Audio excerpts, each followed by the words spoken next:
Boa noite para todos, boa noite para todas. Primeiramente, queria agradecer imensamente o honroso convite que me foi direcionado pelo Law Class, pela professora Luciana. Queria aqui saudar a todos os presentes, nas pessoas dos professores Sérgio Porto e do professor Aquém de Assis, professores de todos nós, que servem de exemplo e que viabilizam uma discussão acadêmica no âmbito do direito processual sofisticada há tanto tempo, e também saudar todos as pessoas que estão nos assistindo aqui. E eu estou aqui diante de uma tarefa, digamos assim, muito desafiadora, que falar depois dos professores nos dá maior responsabilidade e traz para nós, na verdade, a necessidade que nós comecemos a discutir em que medida que esse tema em torno dessa abordagem nova que ganha grande dimensão a partir do estudo do design, ela vai impactar o campo do direito processual de um modo mais claro. Então, o meu objetivo aqui e o meu foco é principalmente falar para a advocacia e falar com o intuito de, em alguma medida, subsidiar algumas digressões mais, inclusive, metodológicas e mais técnicas em torno da abordagem do visual law do ponto de vista prático, para que nós consigamos efetivamente entender em que medida que isso promove uma modificação da própria advocacia. Então, a primeira coisa que nós precisamos começar a perceber é que essa discussão, ela caminha juntamente com um fenômeno, qual seja, nós todos trabalhamos e sabemos que a advocacia estratégica, ao longo do tempo, ela vem sofrendo uma modificação muito consistente.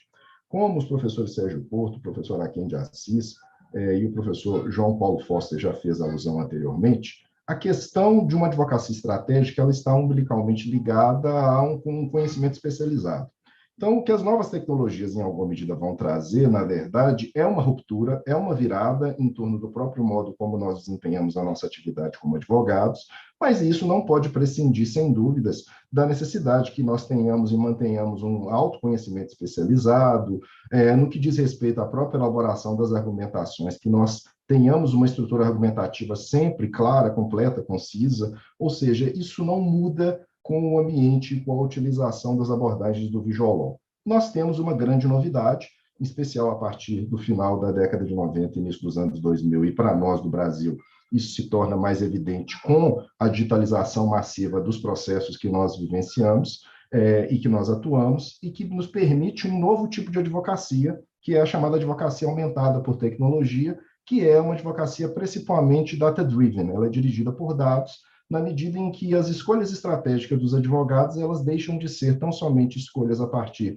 da sua formação acadêmica e da sua expertise, da sua experiência, e começa a balizar a pré-escolhas de como montar, por exemplo, uma linha de defesa para saber as tendências de julgamento de um determinado juiz ou de um determinado tribunal, através de uma análise preditiva e de um tratamento dos dados das decisões anteriores dos tribunais, para que nós possamos montar, inclusive, um tipo de política de acordos no âmbito dos nossos escritórios que é modulada por dados, e não mais tão somente a partir daquela noção, eu acho que vale a pena fazer um acordo. Não, eu acho que vale a pena fazer um acordo porque da média de decisões desse magistrado, ele fixa em média o valor de indenização de R$10.000. Então, eu tenho ali, estabeleço um score para eu montar, inclusive, às vezes, uma linha de atuação. Isso faz com que o direito e o direito processual estejam sofrendo uma virada que alguns nominam de virada tecnológica, que é exatamente o impacto tanto da tecnologia quanto da psicologia comportamental e, de um modo específico aqui para o nosso debate do design.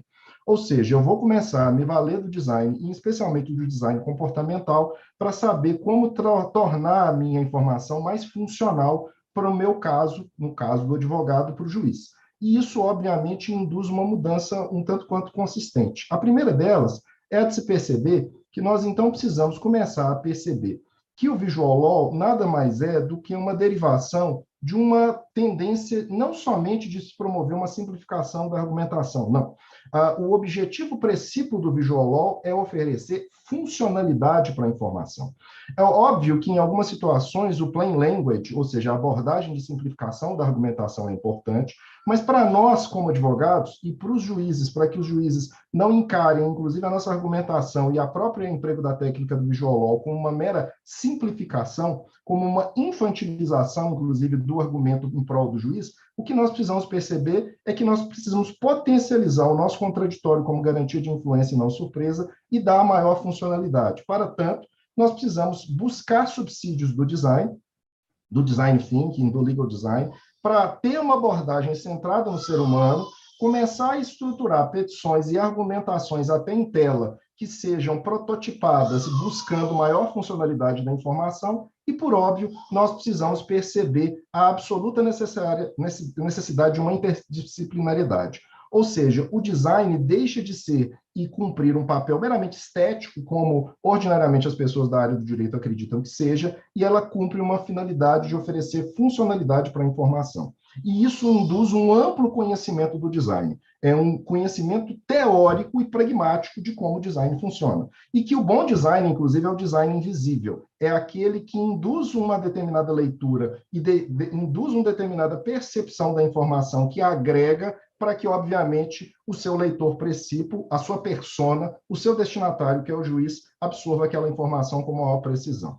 Isso, então, nos traz a necessidade de perceber que o Visual Law, então, promove essa agregação entre a linguagem escrita e audiovisual para permitir uma melhor comunicação. Eu até preparei para o Conselho Federal uma cartilha que vai ser lançada no próximo dia 3 de dezembro, no Conselho Federal, que eu elaborei a várias mãos, inclusive com grandes estudiosos e aplicadores dessas técnicas do Visual Law para a advocacia em geral. Quem tiver interesse pode, inclusive, buscar nesse QR Code aqui ao lado.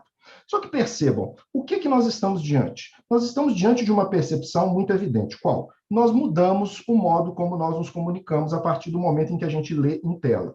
Nós nos tornamos leitores navegadores. Isso faz com que nós precisemos começar a pensar na elaboração das nossas peças e da nossa argumentação, percebendo o impacto da apresentação audiovisual e de como um leitor navegador que se vale de links, que se vale de hiperlinks, ele vai buscar informações. Ou seja, eu estou diante de dois fenômenos muito evidentes que, a partir dos anos 2000, se tornam muito notórios. A multimodalidade, que é a ideia de se perceber a possibilidade de construção de sentido a partir de diferentes elementos, não só através da palavra escrita, mas de imagem e sons, e como o professor Sérgio Porto e o professor Araquém de Assis já fizeram alusão, isso não é novo, a gente já faz isso dos tempos mais da antiguidade, a gente faz isso com essa acoplagem, inclusive, nos quadrinhos, só que a gente precisa começar a perceber a hipermodalidade, ou seja, como que esse leitor navegador ele começa a promover leituras no âmbito digital. E nós temos que levar em consideração que os juízes estão fazendo as leituras das nossas petições em tela.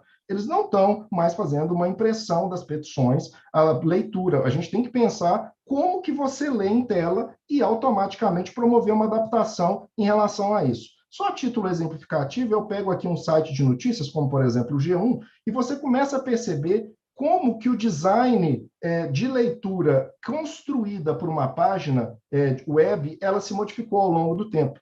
Inclusive, às vezes, ela vai marcando os trechos mais importantes para induzir, inclusive, criar um nudge, um incentivo comportamental para que você leia determinados trechos com maior precisão, com maior atenção na própria leitura e, obviamente, a questão do design editorial precisa ser absorvido por nós. E esse, inclusive, talvez seja uma boa chave de leitura para nós juristas. Nós começarmos a perceber como houve uma evolução do design editorial, inclusive do jornalismo, para que nós passemos e percebamos que não dá mais para manter aquele velho modo de se fazer petições, ou até fazer como o professor Sérgio Porto fez alusão. Ou seja, petições enormes, que te copia e cola, que não agrega, que não dá nenhuma funcionalidade para a informação. Então, nós temos muito a aprender, por exemplo, com o jornalismo. Então, se a gente pensar, por exemplo, a evolução do design editorial, de como os jornais eram feitos ao longo das décadas e como ele, inclusive, é prototipado hoje no ambiente web, que exatamente promove essa agregação entre tecnologia, psicologia comportamental e design, nós podemos começar a pensar num novo modo de estruturar as nossas petições. Isso não quer dizer deixar as petições mais bonitas, deixar as petições mais engraçadinhas, mais infantilizadas, colocar ícones, quadrinhos, cores. Isso não agrega nada, meus caros. Nós estamos diante de um capítulo que envolve design, que envolve técnica. Para haver a aplicação adequada disso, precisa haver expertise. Não é algo que você possa fazer simplesmente inventando ou colocando cores, como muitas pessoas fazem, que isso pode, inclusive, dar um efeito absolutamente contrário. Por quê? Porque quando a gente vai pensar nas premissas do Visual Law, a primeira delas, como eu já disse, é a funcionalidade da informação. Ou seja, a gente está ali para tornar a informação melhor e não para torná-la mais bonita. Não é uma questão de estética, é uma questão de design. Isso quer dizer que, por exemplo, se você quer apresentar uma linha do tempo, você pode usar, por exemplo, essa estrutura gráfica aqui e pode usar essa estrutura gráfica. As duas são passíveis de serem utilizadas. Se você for olhar do ponto de vista da estética, talvez essa seja até mais interessante. Mas do ponto de vista da leitura, essa é muito mais agradável de ser levada em consideração. Ou seja, você tem que pensar como você está passando essa informação. Do mesmo modo, se eu pegar essa frase aqui e pegar a tipografia que eu estou utilizando numa petição, talvez as duas últimas sejam até mais bonitas, mas elas são muito mais difíceis de serem lidas ao longo de uma petição mais longa. Então, a questão da tipografia é um elemento importante na própria construção estrutural da sua peça. Mas nós precisamos perceber qual é o contexto do documento. Se eu estou falando aqui de uma advocacia estratégica, eu estou falando de petições, eu tenho que pensar o quê? Qual que é o objetivo da minha petição? Segundo, qual é o destinatário? Qual é a persona? Esse elemento no design é algo, ele é importantíssimo. Ou seja, para quem que a gente está escrevendo? A gente está escrevendo para os juízes. Os juízes são pessoas que pensam de qual modo? Há uma variação, inclusive, do perfil de juízes. Se eu pegar um juiz de 70 anos, um juiz de 40 anos, um juiz de 20 e poucos anos, a percepção dele em torno da própria possibilidade de se valer de um design um pouco mais sofisticado ou menos sofisticado é um elemento importante. Ou seja, é a ideia de criar conexões com o seu julgador para fazer a leitura dele e a jornada de leitura dele mais agradável. Do mesmo modo, eu posso colocar um design mais limpo ou colocar um monte de cores que vão, obviamente, atrapalhar muitíssimo a leitura de quem está fazendo a análise daquele material. Mas, e esse é um elemento essencial no Visual Law, moderação. O cérebro humano, ele é neofóbico, ele tem ojeriza de tudo que é muito novo, causa estranheza. Então, se você for fazer uma petição vermelha, roxa, com bonecos, etc., etc., você vai gerar uma animosidade imediata do seu leitor. A petição ela precisa ser construída de modo a ter elementos que agregam a funcionalidade da informação, mas que não gerem estranheza. E você tem que sempre agir com absoluta parcimônia. Isso, inclusive, foi demonstrado numa pesquisa capitaneada por um dos coautores da cartilha juntamente comigo, o professor Bernardo de Azevedo, que a pesquisa está até aqui nesse QR Code, que ele fez uma pesquisa que mostrou que a grande maioria dos juízes gosta da utilização de elementos visuais, mas quando ele vai pegar modelos de petição, ele prefere uma petição mais simples, ele não gosta de uma petição muito poluída, porque isso vai gerar essa aludida estranheza, ou seja, a moderação é um fator de sucesso. E mais, a ideia de continuidade. Ou seja, você está prototipando novas possibilidades de elaboração da sua petição, mas a primeira coisa que você precisa perceber essa modificação ela é contínua, porque você vai ter que verificar, inclusive, o target, e é possível, inclusive, você criar modelos de juízes com base em características. Quando você tem elementos de dados para fazer essa captação e esse trabalho, você consegue, inclusive, estabelecer modelos de persona para verificar qual nível de visual law e de utilização de design que você pode se valer, e lembrar de uma questão básica. O cérebro humano lê em tela desse jeito. Ele utiliza uma estrutura em F. Ou seja, ele lê muito bem a primeira frase e, ao passar da página, ele vai diminuindo a capacidade de absorção da informação. Então, se você está construindo uma petição que quer interagir, coloque, mas com maior importância, coloque as informações mais relevantes sempre no início da página, porque na hora que o cérebro está promovendo um escaneamento em tela, ele vai reduzindo o grau de absorção da informação. Só que, a partir disso, então, a gente pode pensar o quê? Como que a gente vai se valer disso no âmbito da prática das petições? Eu coloquei aqui uns exemplos bem singelos, bem prosaicos, só para mostrar para vocês algumas aplicações possíveis dessa técnica. Algumas são óbvias, como, por exemplo, a divisão da peça em tópicos, que, obviamente, induz uma melhor percepção até para que a página... E aqui eu coloquei um modelo muito simples, nada muito sofisticado. Do mesmo modo, Você colocar transcrições de textos é muito pior do que você colocar a própria figura, porque a tendência do cérebro é quando ele vê uma transcrição, ele pular. Todo mundo que está lendo uma petição ou uma decisão, quando tem ali uma transcrição, ele pula. O cérebro, ele é preguiçoso, gente. Ele é enviesado, ele é heurístico, ele trabalha com gatilhos mentais. A psicologia comportamental nos ensina isso há muito tempo. Então, você colocar o próprio documento para induzir essa informação no decisor, melhor. As linhas do tempo, que conseguem, às vezes, simplificar e sintetizar uma informação de páginas e páginas.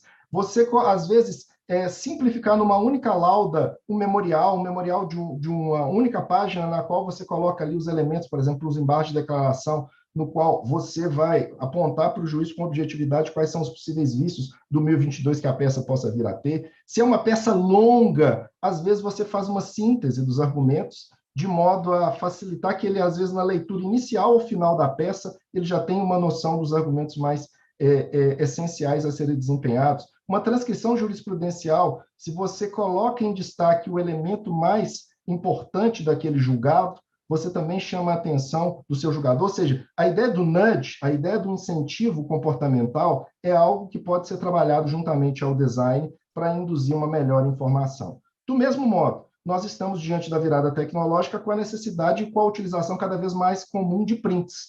E é importante, na hora que você vai colocar o print, e especialmente em determinados sistemas de processo em autos eletrônicos, que você coloque na foto, na figura, por exemplo, de um trecho de um depoimento, você coloque o quê? O hiperlink para que o julgador ele já seja direcionado para aquele trecho, por exemplo, que você pode hospedar no YouTube, e às vezes no próprio Word você pode fazer isso.